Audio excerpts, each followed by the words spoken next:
already mentioned that we've talked about the digestive system, and soon we'll be talking about the excretory system. The excretory system won't be on the next exam. We've gone over the respiratory system. All these nutrients and also the gases that are distributed throughout the body. Still, we have, even though we have a localized respiratory system that is involved in the gas exchange, all that gas has to be distributed. And that is the whole point and function of the circulatory system, is to move things around the body to the various types of tissues. Gas exchange, expel metabolic waste, and so there has to be a transport system from the tissues to a particular organ where the waste is going to be collected, and also the oxygen has to be distributed to all of the cells in the body, and so forth. So we have to have this circulatory system. Now, small animals don't need it because everything can be served just by simple diffusion. So our sponges, cnidarians, platyhelminthes, they have no sort of circulatory system because no cell in the body is more than a millimeter away from the source of nutrients or the source of the oxygen, and so forth. Okay? So, diffusion. I've already mentioned that for a living organism, the minimal distance for it to work is about 1 millimeter. But at 1 millimeter, it is not very good. Diffusion is just simple movement, okay, by Brownian motion. It's perfectly random. But a molecule will eventually jog around and move further away from a certain central location where it happened to first be observed. But the time that it takes for diffusion for a certain is time it takes for any molecule to diffuse from point A to point B is proportional to the square of the distance. And so therefore, the larger the distance it is, the longer a time it takes. So just to give an illustration here, if we had a glucose molecule and it takes 1 second for that glucose molecule to diffuse 100 micrometers, then it would take 10 times longer to go just twice as far. Okay, so it would take 10 times longer to go just twice as far. So each unit of increase causes a 100-fold increase in the amount of time it takes to get there. So diffusion is only effective at very, very short distances. So cnidarians and platyhelminthes, they have a gastrovascular cavity, which is also sort of serves not only for the digestion of foods, but also for the distribution of materials throughout the body. None of the cells in these organisms are more than 1 millimeter from the source of nutrients, namely the gastrovascular cavity, source of oxygen, the outside. Furthermore, these things usually are aquatic, so any carbon dioxide that is produced readily diffuses out into the water. Likewise with protein metabolism, which produces a waste product, ammonia, which is highly toxic, it's very easily excreted, okay, just by simple diffusion. But for larger animals, they have to have an internal transport system. And there's been many different types of circulatory systems that evolved. Some of them, they work for the animals that we're talking about, but they wouldn't work for other animals. Okay, so the design of the system, the evolution of these systems really depended on the direction in evolution that those groups of animals happen to take. All these systems consist of an internal pump of some sort that provides the pressure to move fluids around by bulk flow. When I say bulk flow, it's not selective. It's moving a whole scale unit of fluid, okay? And some sort of tube system inside. And we have two, I'm going to jump over here to slide 6 and then go back because I'm talking about, now I've already mentioned this before, the difference between closed circulatory systems and open circulatory systems. But it's easier to understand open circulatory systems if I talk about closed systems first, because ours happen to be closed. A closed circulatory system consists of a pump, which we call a heart, and a fluid that is being circulated through the system. That fluid is confined to these vessels, okay? And we call that blood, if it happens to be a closed circulatory system. And furthermore, and it is distinct chemically distinct from the fluids that are bathing the cells and tissues. And these fluid that is bathing the cells and tissues are called interstitial fluid. The composition, chemical composition of the interstitial fluid and blood are different. They're similar, but not the same, okay? There's distinctions between them. The blood never leaves. However, in capillaries, there can be exchange of materials between the blood and the interstitial fluid, and between the interstitial fluid and the blood. This is the only place where materials can move across those two systems. But nonetheless, we have two different types of fluids here: interstitial fluid and blood. There's a heart that is musculated, and it pumps the blood into the major large vessels.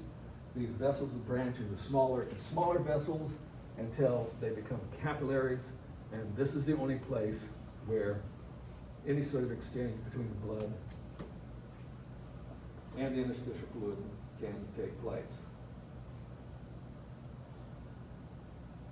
Okay? And so the types of organisms that we've covered that have a closed system: annelids have a closed system, vertebrates, and among the mollusca, only the cephalopods. All of the other mollusks have open circulatory systems. Okay? These are the only ones that have closed circulatory systems. So the closed circulatory system in each of these groups, the annelids, cephalopods, vertebrates, is converted.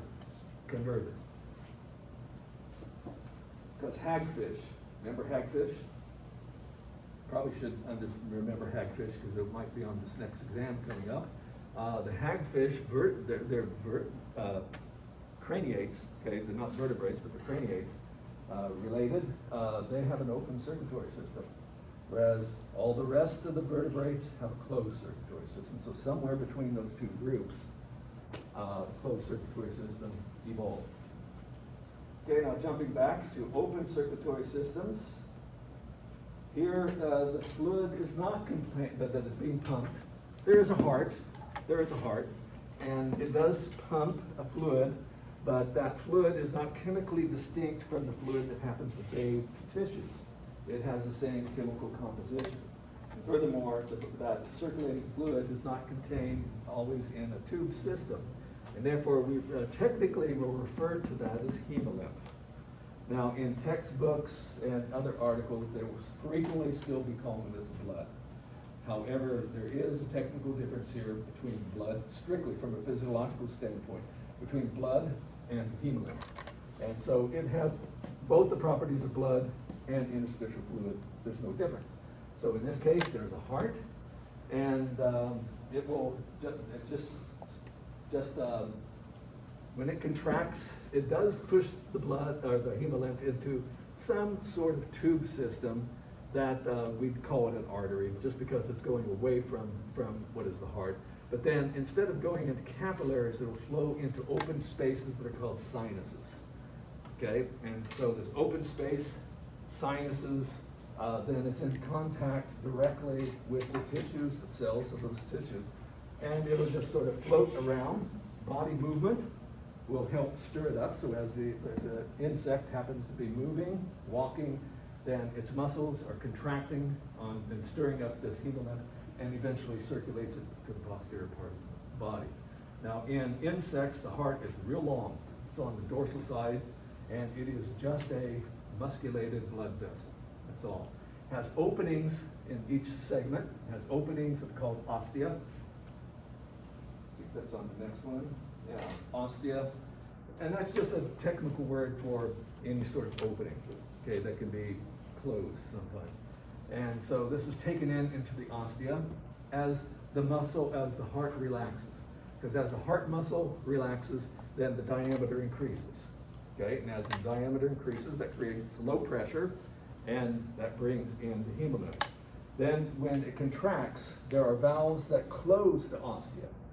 Valves that close the ostia so that the pressurized hemolymph has no other place to go except for into an artery that empties out in the brain, near the head, into the brain, and then so forth. So this is typical design for all of the open circulatory systems. illustrating this, of course, with the, this right here, with the arthropod. So open systems are found in arthropods. Open systems are found in all mollusks except for cephalopods.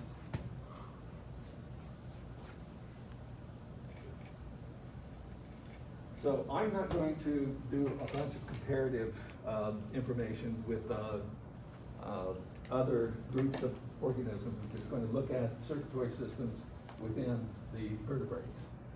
Here, it's called the cardiovascular system, and it consists of a heart, blood vessels, blood, and the vertebrate heart is a chambered structure. It's not just a tube, it's a chambered structure, and it contains either one or two so-called atria, which receive blood from the general circulation, or one or two ventricles, which pump blood away from the heart. However, as I've said before, there's a mammalian bias to when we're talking about the chambers of the heart, because mammals only have atria and only has ventricles, but both sauropods, as well as fish and amphibians, they have two other chambers of the heart that you do not find in mammals. One of these is called a sinus venosus, and so when your textbook is talking about fish having a two-chambered heart, they're not referring to the sinus venosus, only to the atria and the ventricles. So fish would have one atrium, one ventricle, but it also has a sinus venosus. That's true of the sharks as well. Sinus venosus in mammals, it has been absorbed into the left atrium. And so it's there in the fetus. It's there in the fetus, circulatory system, early fetus, but it becomes incorporated into the left atrium. Another chamber that looks very much like and is continuous with the aorta is called the conus arteriosus, and it's carrying blood away. It's hard to tell structurally from the outside the distinction between the conus arteriosus and the aorta. However, this consists of cardiac tissue, cardiac muscle. That makes it part of the heart, okay? Simply due to that. In mammals, this structure has been absorbed into the left atrium, so we don't have it. It's there in the early fetal circulation, but not later. Okay? All right, so arteries and veins. In high school biology, a lot of times, how do you define an artery? I defined them earlier in this course, but in your high school class, if you had a biology class, usually they would say arteries. Carry blood away from the heart. Okay, but a lot of times they'll say that arteries carry oxygenated blood, veins carry deoxygenated blood, and that is wrong. That is wrong. Really, it's the direction from the heart in which the blood is being transported. Arteries are transporting blood away from the heart, and that blood may be deoxygenated. Okay, so the oxygenation state has nothing to do with it. And veins are carrying blood toward the heart. Okay, now these arteries are large, and they bifurcate and break down into smaller and smaller structures that we call arterioles. The arterioles will eventually empty into bifurcate until they are capillaries. These are very small. This is the site of exchange. Furthermore, the epithelium, in fact, it's just the epithelium that is there in the capillary. It's a simple squamous epithelium, and it is also leaky, okay? So the tight junctions are not as strong or not as numerous as what you'd have in typical epithelial tissues. And this allows for some of the exchange to take place. These are in capillary beds. And you have capillary beds everywhere in your body, okay? Because every cell in your body has to have a blood supply. If it doesn't have it, then it doesn't get the oxygen to continue with life, doesn't get the nutrients it needs to continue with life. Then these capillaries from a capillary bed will form into smaller venules, and the venules will coalesce into veins. And these veins, they're carrying blood toward the heart. Okay? So what is regarded as artery arterial would have the heart on one end, capillary bed on the other. okay, with blood moving from heart to capillary. Veins have a capillary bed on one end, heart on the other side, but here the blood is going toward the heart. A portal vessel, like the hepatic portal vessel that I talked about during digestion, it is, and we have other portal vessels, I'll mention them again. There's other types of portal vessels, but a portal vessel is going from a capillary bed to a capillary bed. Very often they are called, like the hepatic portal vein is often, you'll find that in the anatomy books, but I hate to use the word vein. Okay, so I try to avoid that because it's really a portal vessel. Okay, now I am going to compare the circulatory systems of fish, reptiles, and mammals, and birds. Well, I was going to do birds, but I think to shorten up this, I'm going to leave some comparative evolutionary stuff out that I have in here. But let's just look at a fish, Actinopterygii. Two-chambered heart, okay, in the ventral part of the body. And it has four chambers, of course, but only one atrium, one ventricle. So blood from the systemic circuit, or systemic part, okay, what I'm saying systemic is the blood has gone through capillary beds in the tissues of the body. Oxygen has been unloaded, nutrients have been unloaded, waste products, such as ammonia, have been taken, and carbon dioxide uptaken. So I'm going to refer to this blood as being deoxygenated, but it is not devoid of oxygen. Okay, it's just lower in content, oxygen content. So it will be moved into the sinus venosus, then into the atrium. Atrium contracts, pushing it into the single ventricle, and the ventricle, when it contracts, puts it into the conus arteriosus and into what is called the ventral aorta. Ventral aorta.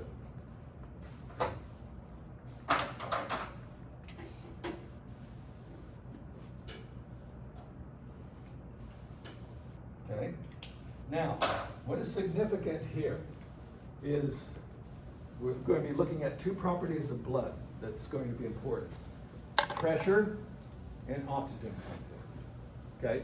The blood that's coming into the heart is oxygen poor. It's also low pressure. It's low pressure. When the ventricle in the heart contracts, it puts the blood under pressure. So what's leaving the heart is deoxygenated or oxygen poor blood, but it's high pressure. Has high pressure. Now this goes into the ventral aorta. If I can draw this up here. Here's our heart. I'm just going to schematically put it here. Goes into the ventral aorta. And then from the ventral aorta that is coming from ventral to dorsal are the gill arches. Remember the gill arches? There's four of them, right? Four of them. They have to have a blood supply, okay? And so those arteries that are going from the ventral aorta up to the gills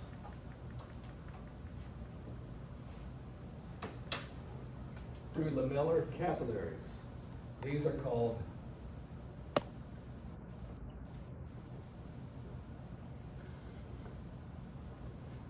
branchial arteries.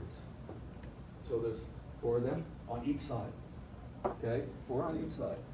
And so as they go through here, they go through the lamellar capillary beds where they're picking up oxygen, because this is where gas exchange takes place. But one principle that we're going to see all through this part of circulation is that anytime pressurized blood goes through a capillary bed, it loses pressure and it never regains it. So going through a capillary bed, you lose the pressure. So the blood pressure is down.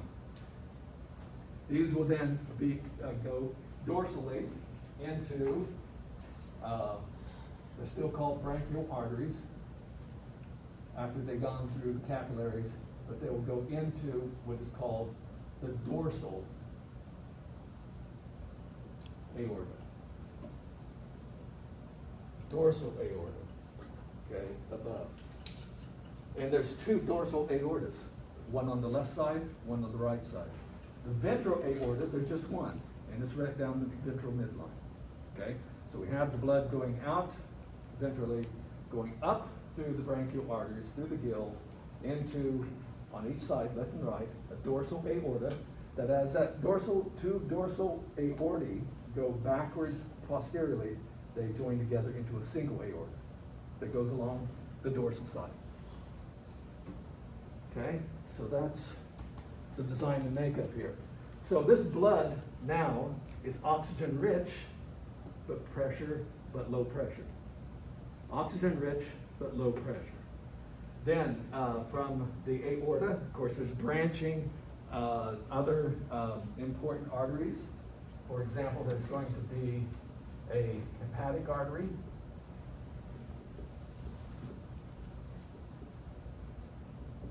Hepatic artery, it goes to liver. It's also going to have a renal artery, which goes to kidney, and so forth. There's all sorts of things like that. There's also a carotid artery, which goes to brain. However, this here is a continuation of the ventral aorta. This now is the carotid. And the dorsal aorta goes anterior. This is the head. This is also carotid. Okay? In fact, these are external, internal carotids, and I'm not going to make a distinction as to which one is which. But there's one that's ventral, that's probably external. This is internal carotid. This here is oxygen poor. No, it's gone through, it's oxygen rich, but low pressure. Oxygen rich, low pressure. Oxygen rich, low pressure. Actually, I said that wrong. This, since it came from the ventricle, this here is high pressure until it goes through a capillary bed.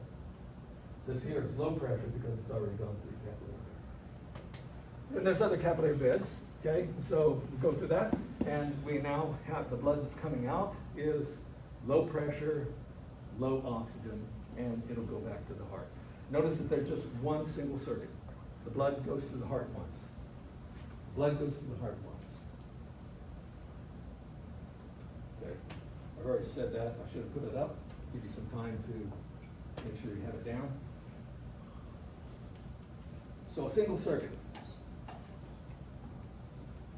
Now, propel this low pressure blood through the system. Just only the swimming motions of the muscles will contract and they put pressure on these vessels and lead to they assist the flow of blood through the fish. Okay, everybody have this?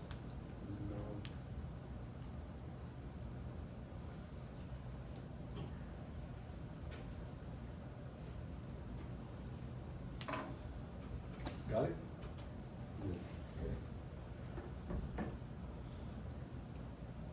Okay, and I already said a lot of this too. The afferent branchial arteries, okay, those are going to the gills.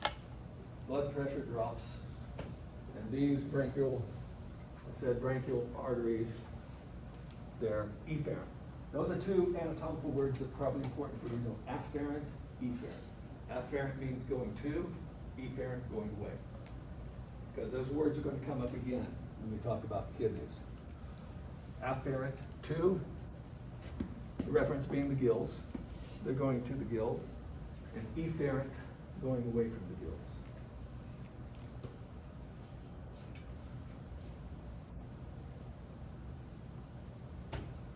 Muscle contraction, since this is a low pressure system going through all the other parts, tissues of the body, other than the gills. Only the gills is what are receiving high pressure blood. Everything else is low pressure. And what aids the movement of the blood through the system is indeed the contraction of muscles during swimming. It works for a fish. It wouldn't work for a terrestrial animal. Now, made the transition to land, the circulatory system has become more complex, okay? For the simple reason that the muscles in the body have to change. We don't have these segmented muscles that are involved in that back and forth movement for swimming. The muscle system had to change, and therefore the circulatory system had to change as well. So going into both amphibians, and it's carried over into amniotes as well, is that there is now a double circulatory system. The blood goes through the heart twice. Okay, two different circulatory systems. One that is called a pulmocutaneous circuit, and the other one is the systemic circuit. The heart now has developed two atria. Okay, there's two atria but one ventricle. There still is, although it's not shown here, a sinus venosus and a conus arteriosus. They still have it, all right? So the blood that's coming from the systemic circuit, low pressure, low oxygen content, and it goes into, first of all, the sinus venosus. Sinus venosus, when it contracts, it pushes it into the right atrium. So what is developed here is a septum between the right and left atria. Then when the atria contracts, it's pushing it into the single ventricle. And then when that contracts, blood is going into the pulmonary artery. That is the pulmonary artery to the lungs. It's an artery. So in this here, blood pressure is high, but oxygen low. So you see, here's an artery with low oxygen content. Then into the, remember that the skin happens to be a respiratory organ in frogs or in amphibians. It's highly vascularized. That means there's a lot of capillaries there. And so this blood is going both to the lungs and to the skin, into capillary beds, where it picks up oxygen, but it loses pressure. So the blood that leaves the lungs in the pulmonary vein, pulmonary vein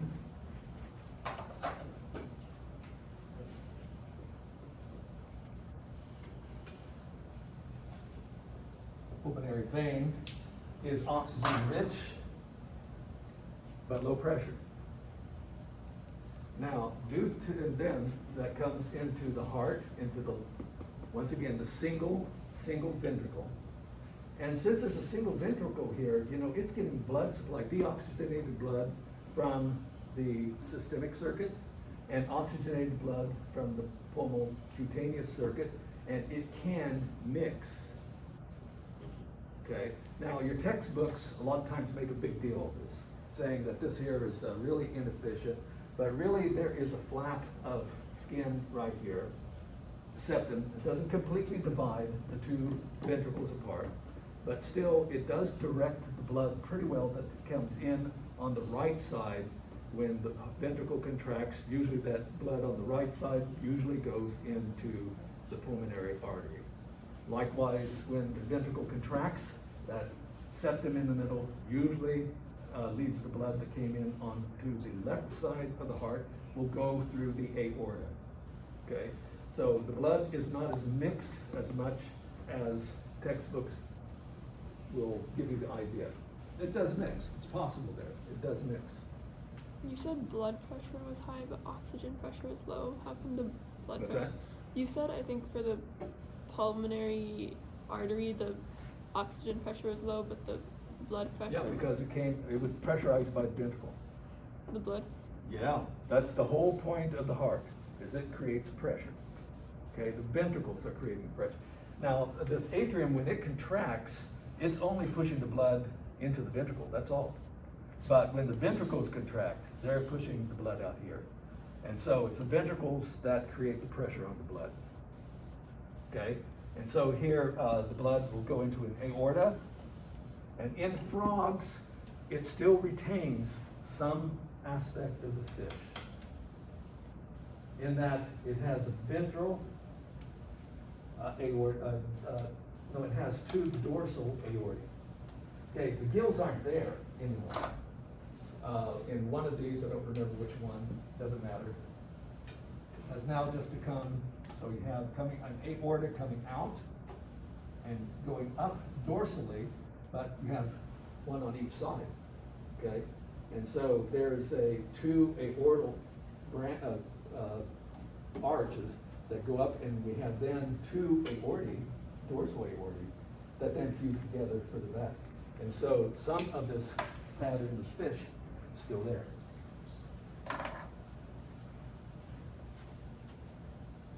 Okay, now what's the whole point of this type of evolution?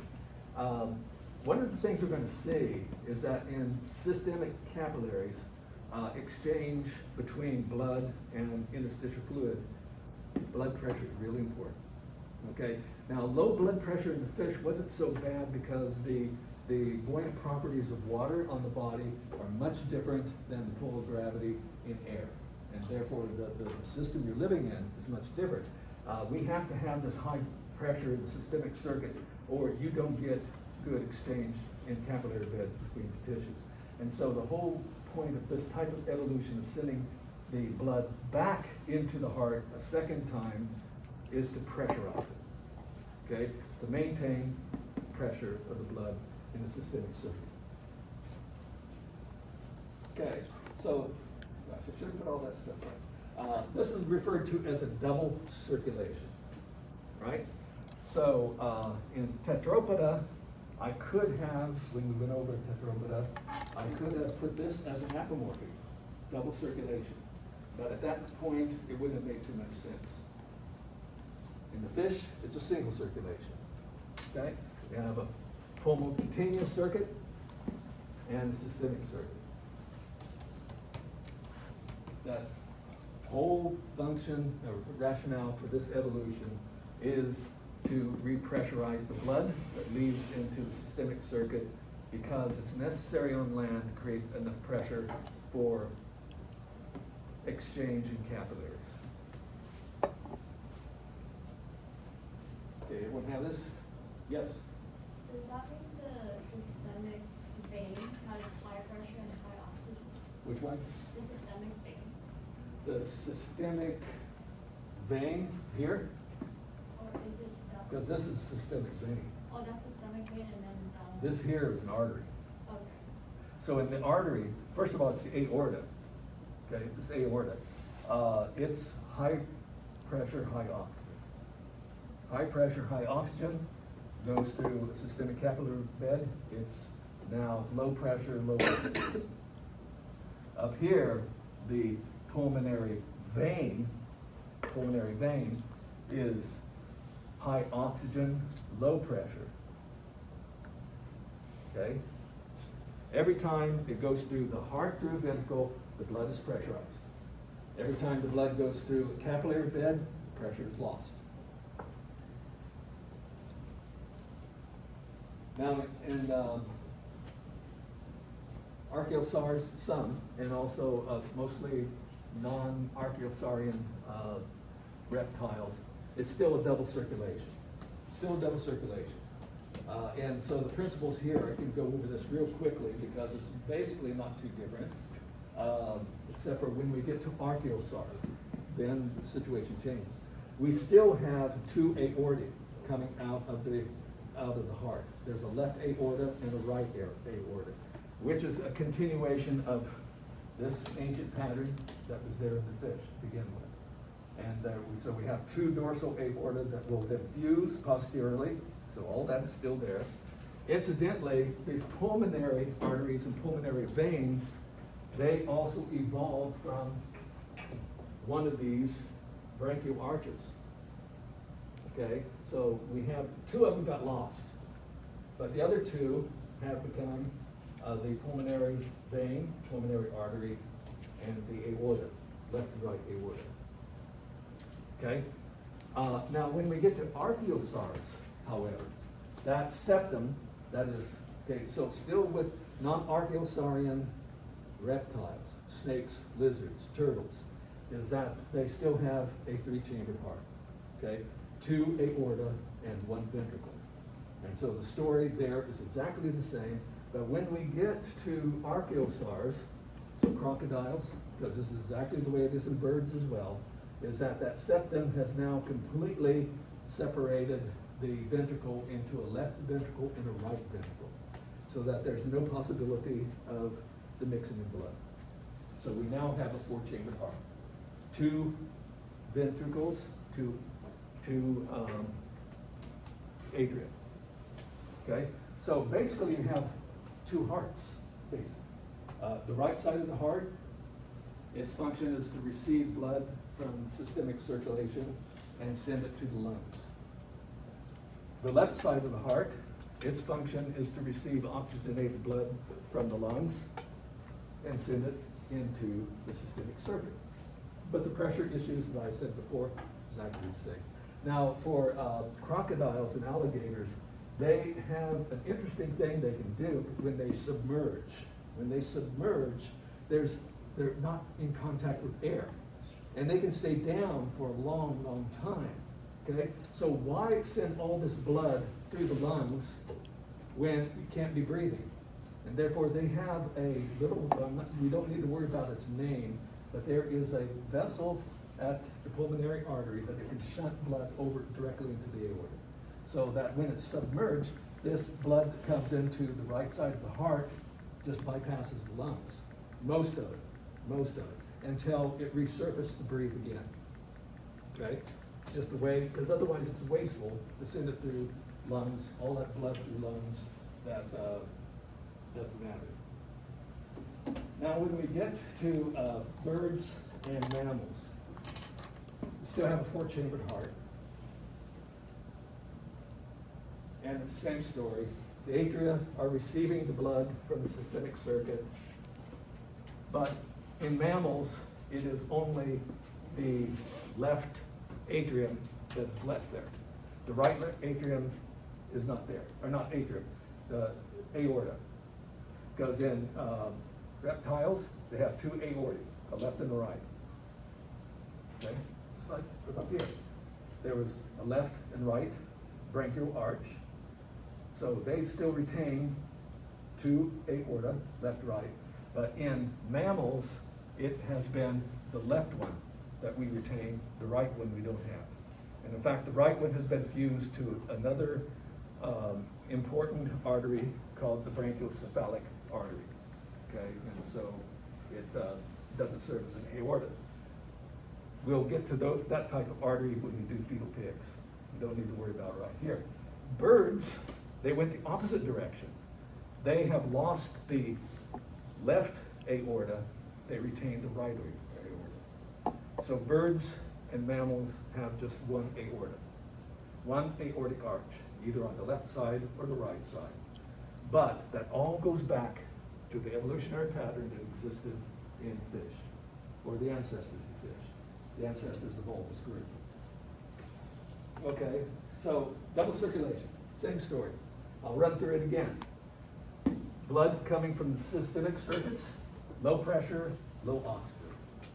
Enters into the right atrium, into the right ventricle. Now you say, well, isn't that the left side? No, we're talking about for the animal, that side, okay? This side of the heart. So right ventricle, ventricles always pressurize the blood. When you look at hearts in one of the labs coming up in a couple of weeks, is that you will see that the muscle tissue, the thickness of the wall of the atria is much, much, much thinner than the ventricles. The ventricles have to produce a lot of pressure, okay? And so this pressurizes the blood. Blood that's going into the pulmonary artery is pressurized, high pressure, deoxygenated, or oxygen poor. Capillary beds picks up oxygen but loses pressure. Pulmonary vein, it is oxygenated but low pressure. Goes into the left atrium, into the left ventricle pressurizes it, so the blood that's leaving through the aorta, high pressure, high oxygen content. Goes through a systemic capillary bed, it loses both oxygen and pressure. And then we return. That's the circulation. And throughout the systemic circulation, there's many, many places from the aorta that branch off and go into various types of tissues. Okay, I'm gonna skip this, because I'm really behind. But nonetheless, this here was showing, this is the primitive pattern of the heart in sharks, and in the heart in embryos. Even human embryo starts out very similar to this, not exactly the same. Sharks have 6 branchial arches, 6 gills. In fish, these first 2 have been lost, and we only have these last 4 arches, 3 through 6, and that pattern has been modified in all these groups, and we can still recognize it. So you don't have to know any of this, okay? Normally I'd go spend 5-10 minutes talking about this, but I don't have the luxury of time. Here, all I'm wanting to mention is that, our hearts, as we compare fish hearts, shark hearts, mammal hearts, and embryonic hearts, this pattern, evolutionary pattern, makes a lot of sense. We have a lot of evidence for how vertebrate hearts and circulatory systems have evolved. So looking more directly at the human heart, mammalian heart, okay? Several things here you need to know. You need to know most of these things here. So we have here, blood is coming into the right atrium from 2 major veins that are called the vena cava. So there's an anterior vena cava, posterior vena cava. They're also called superior and inferior. I usually prefer anterior and posterior. But this is bringing in blood from below the heart, whereas the anterior vena cava is bringing in blood from the arms and brain, okay? Going into the right atrium, then through a valve into the right ventricle. Ventricle pumps that out into pulmonary artery that then branches to the left and right lungs, because we have 2 lungs. Blood is coming back by 2 pulmonary veins on each side so there's 4 of these that are coming into the left ventricle, left atrium to the left ventricle, and out the single aorta, which shows 1 aortic arch. 1 aortic arch. All right, notice that the walls of the ventricle much thicker on the left side than on the right side. And they're much thicker than the atrium. Why do you think this left side is so? Because the left side has to pump harder. It has to pump harder, because the right side only has to pump the blood through the lungs. That's all. This has to pump it all through your body, toes, brain, the whole system. So it's much more sophisticated. Already gone over this, is just showing you more double circulation and pulmonary circuit, systemic circuit. Don't need to dwell on it. Now I want to emphasize, really emphasize, that all the blood coming from the left ventricle goes into 1 major artery. It is the aorta. That aorta will branch and branch and branch, so that you have other arteries that are going into all the different organ systems and tissue systems of the body. There's a lot of them. We're not going to learn them all, okay? But there's certain ones I do want you to know. I want you to know the hepatic artery. That's taking the blood supply right from the aorta into the liver. I mentioned before that from your digestive system, all of the blood that is collected through the villi go into the hepatic portal, wrong place, hepatic portal vessel. That takes it back right here, sorry. Hepatic portal vessel that takes it directly to the liver. So there's 2 blood supplies to the liver. But how did that blood get into the stomach and intestine anyway? Well, there is a branch of the aorta that goes there and provides all the blood supply for the digestive system. Then renal artery to the kidneys, renal vein, okay, dumps into the vena cava. So that artery or vein is the vena cava, and also to trunk and arms. Going to the arms is something called subclavian. But we only look at subclavian arteries and veins when we talk about talk about, look at the circulation in, these caves, because their circulation is just like ours. All right, so that's the structure of the system. Now, I already told you that I will give you questions like this on exams, so I'm going to warn you. You eat a glucose molecule, and now it could be that I give you breathe in a molecule of some toxin, tobacco smoke or something like that. And I'll tell you, trace the pathway followed by that substance to a certain location in the body. Okay, for example, a muscle cell in your big toe, right? Doing glucose. Glucose, trace all the pathway from there to where it gets into your big toe. Tell me where it all goes. First of all, mouth, oral cavity, pharynx, esophagus. Where at from the esophagus? Stomach, Stomach. From stomach to small intestine. small intestine. And then, that's where it's absorbed. And there I want you to tell me that how many epithelial layers it passes, how many plasma membranes. 2 epithelial layers, 4 plasma membranes. Okay, it passes 4 plasma membranes.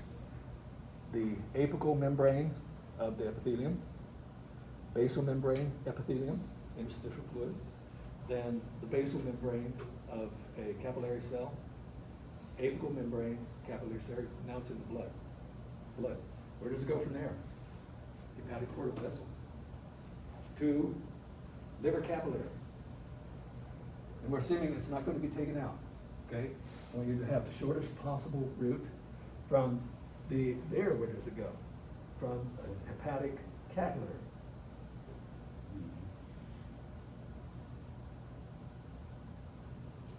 The vena cava. Why don't we try hepatic vein? Hepatic vein Hepatic vein. into Vena vena cava. cava. Vena cava, The heart. right atrium. I want all vessels and chambers.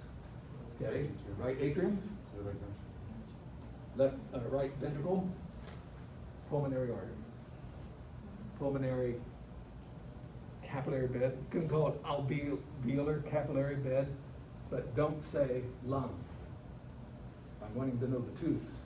I'm wanting to know the exact location, okay? So it's in a capillary, lung capillary, pulmonary capillary, alveolar capillary, all those words work. Then it's in the Pulmonary vein. pulmonary vein, Then the Left. left atrium. left atrium, left ventricle, Aorta. aorta. And I didn't give you the name of anything that goes down there. So you can just say into an artery in the foot, then into capillary bed in your foot. Then, once again, has to pass over, I want to know how many plasma membranes. So it has to go through the apical capillary membrane, plasma membrane, basal plasma membrane, which is now in the interstitial fluid, and then plasma membrane of the muscle cell. And there it is. So, know these pathways. Okay, so cardiac cycle, okay, the rhythmic pumping. So when, then this is mostly refers to the actions of the ventricles, okay, because they're the ones that are real powerful. So when the ventricles contract, that's called systole. When they relax, it's called diastole. So when it pumps, then during systole, the blood is pressurized, pushed out as a bolus, as a ball of blood. And you can feel that blood with a pulse, okay? So when you feel your pulse, you're feeling that ball of blood that's been propelled from the ventricles out into the system. So blood goes away, and during diastole, there's relaxation, but the heart, the ventricles are filling with blood, okay, during that time, all right? So now, when the ventricle, the atrium, right atrium, contracts, there's actually 2 places that could be pushing the blood that's in it. They could be pushing it back into the vena cava, and they could be pushing it into the right ventricle.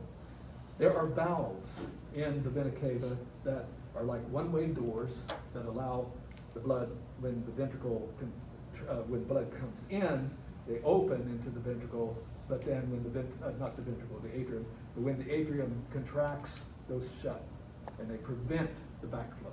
So these valves are real important in the heart because they prevent backflow for blood going in the wrong direction. So these usually have very specific names, but all I'm going to give them known as is just only in general. Arterial ventricular valves. These are between the atrium and the ventricle. So that when the ventricle contracts, when the atrium contracts, these are one-way doors. So when the atrium contracts, the blood can push against them and they open into the ventricle.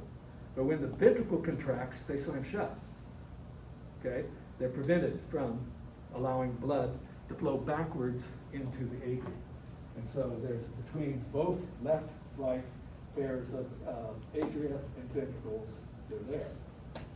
There's also semi-lunar valves. And these are between the ventricles and the arteries, pulmonary artery and the aorta, preventing the blood from, once the ventricle contracts, preventing that, seeing to it that the blood goes into the arteries. And when the ventricle relaxes, it doesn't pull the blood back in, okay?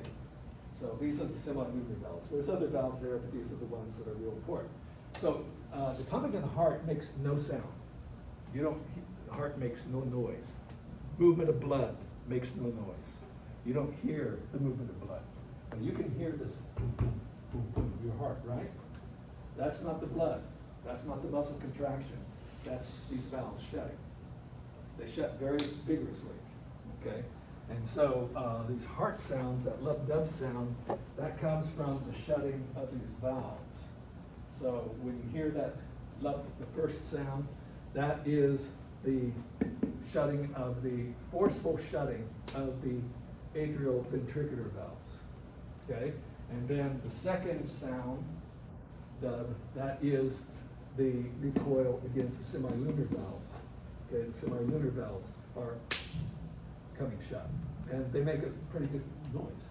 Now, some cardiovascular diseases, sometimes if these are damaged, then blood can seep backwards, okay, into the other chamber, and they have to operate and fix those, okay, because it causes heart murmurs and a bunch of other problems. Okay, now as far as the cycle, this is what's happening. During diastole, heart is completely relaxed, right? And then the blood will fill into the atria.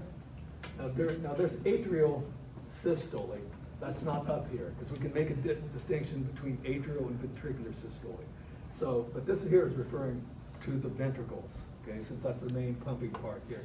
But there is a systole, atrial systole, which is further getting blood into the ventricles. But then when the ventricles contract, okay, that blood hits these AV valves, they slam shut. And as it goes out, and some of it might regurgitate back in, those semi-lunar valves, they shut. And so during systole, this is the contraction of the ventricles.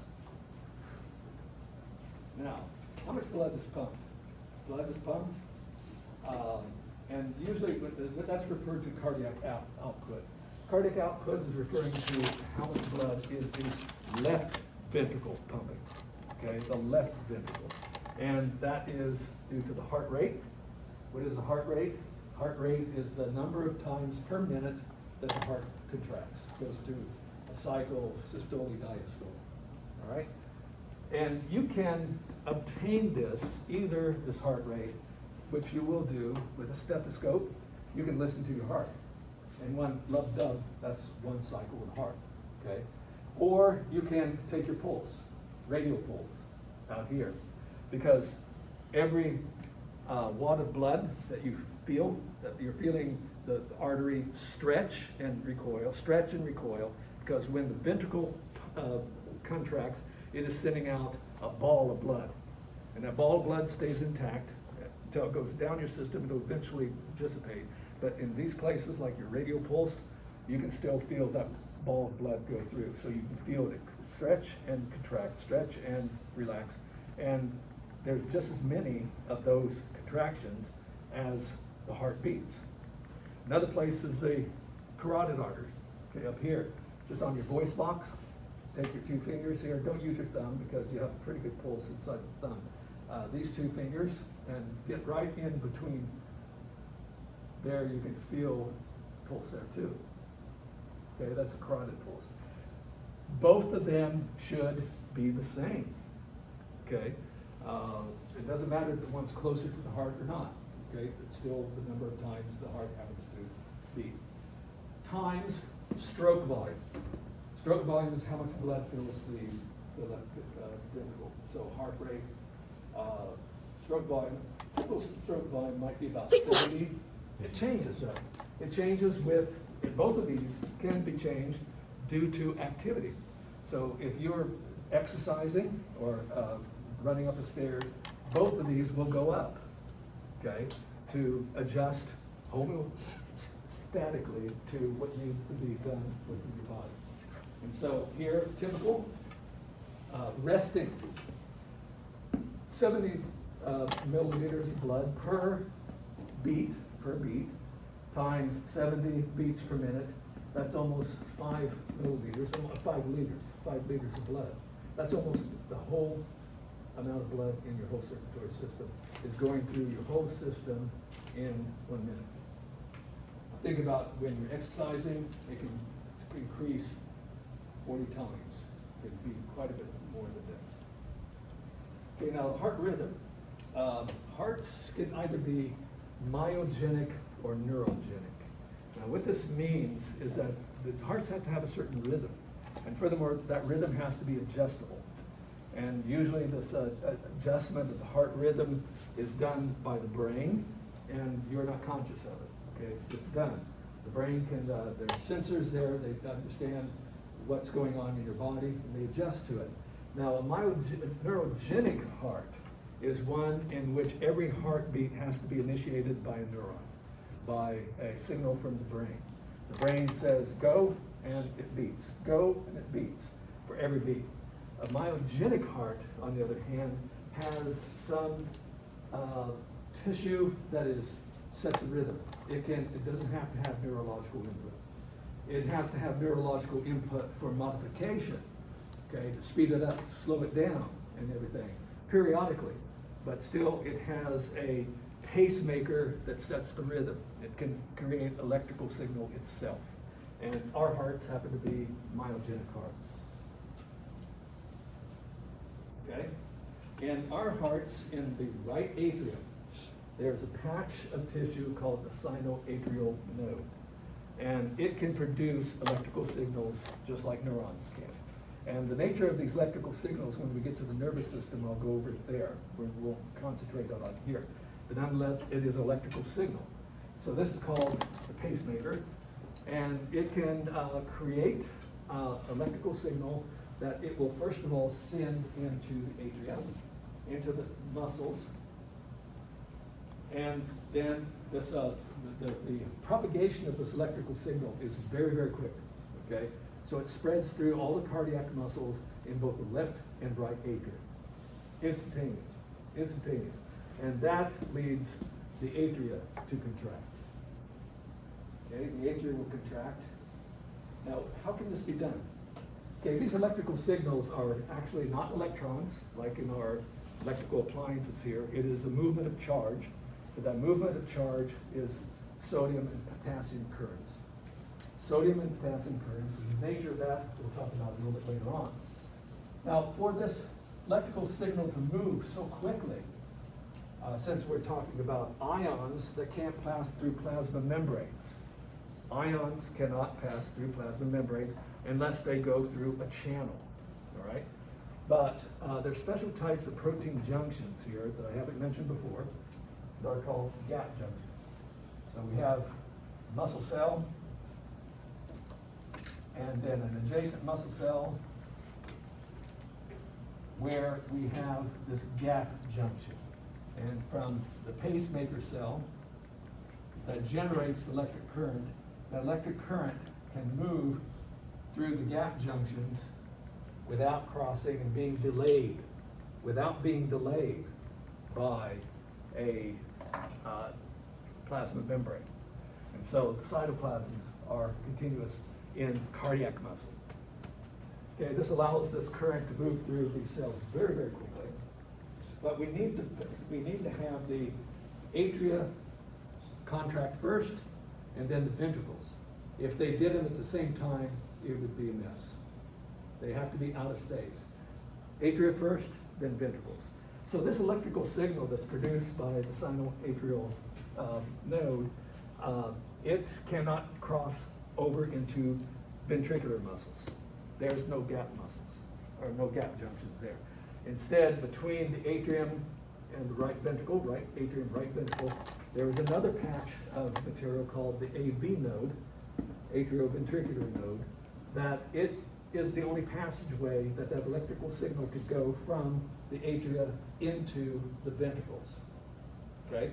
And it creates a delay of the signal by 0.1 second, so that the ventricles will contract afterwards, okay?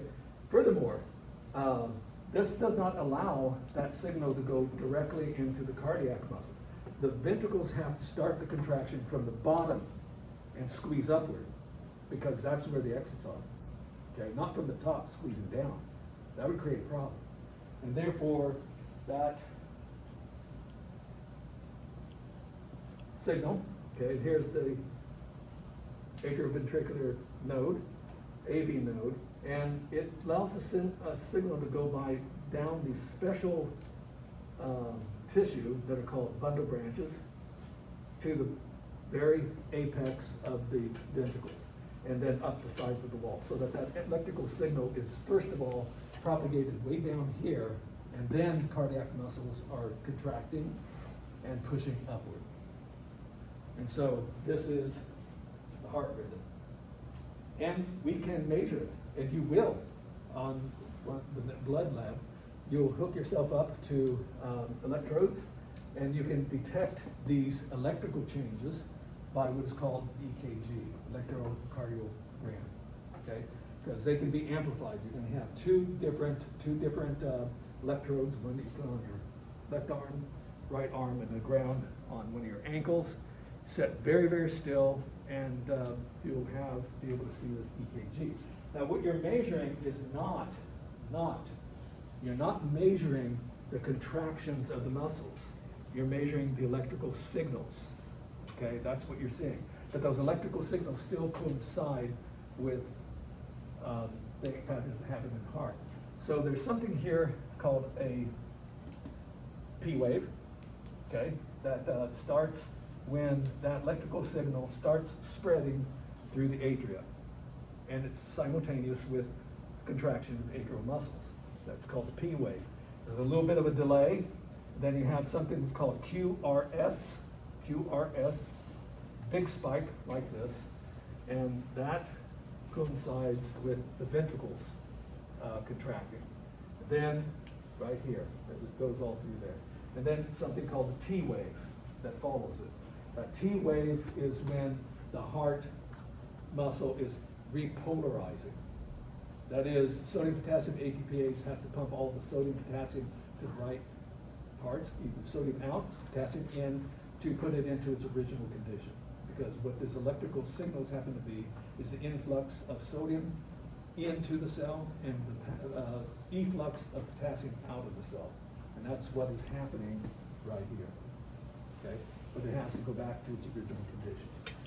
And so from this EKG, a lot of times they can tell if there's something wrong with the heart, you can tell something messing up the electrical signals, but also you can get your heart rate from the EKG. I'll have you record about 5 to 7 seconds of it, and you count how many cycles there are, and convert that into minutes, and you can get your heart rate that way. Okay, this is where I'm going to stop. Now, the cutoff here, I want to go through blood vessels. So let me see how many slides here, because on Tuesday, this won't take too much. probably about 5 slides, yeah. I'm gonna go up to this slide. Okay, up to slide 30. All right, so I will cover that on Tuesday. And it will be on the exam, and that's gonna be where the cutoff is. So about 5 slides. Okay, any slide you wanna see, any questions? Slide 15. Slide 15?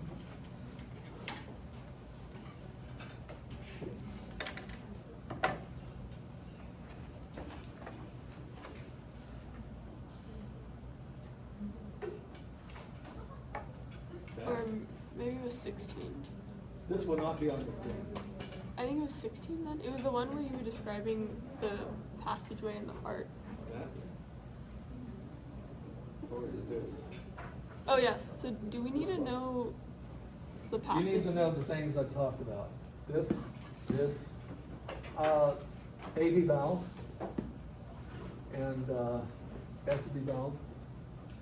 Yeah, these 2 valves I do want you to know. Superior vena cava, pulmonary vein, yeah. And the passageway that you were describing that it goes through, we need to know that. What's that? You were describing the passageway that. Oh, yeah, Okay. yeah. I guarantee that you will get a pathway question. And so, it's limited right now, because you can either take it into your mouth, or it can be something you breathe. But the pathway will not necessarily be the same. You know, because if you breathe in something, you're sitting close to some yo-yo smoking a cigarette, okay? And you take in a nicotine molecule. Okay, now if you start with, I say, I won't tell you what comes in. I will say the nicotine molecule enters your body, and it ends up in your neuron in your brain. Trace the passageway, how it got there. Well, obviously, you can't eat it. So if you go through the stomach, that's the wrong pathway. I mean, it's volatile, it's in the air. You breathe it in. So it's gone in through your nose, pharynx, trachea, bronchus, bronchioles. And you don't have to say 23 levels. Okay, I'm still generalized.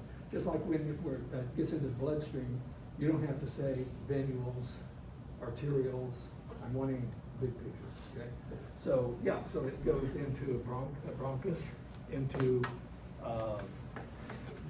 an alveolus, crosses the apical membrane of the velar cell, basal membrane of the velar cell, the basal membrane of the capillary, apical membrane of the capillary. Now it's in a capillary in the lung, which would be going then to the pulmonary vein, left atrium, left ventricle, aorta, to carotid artery.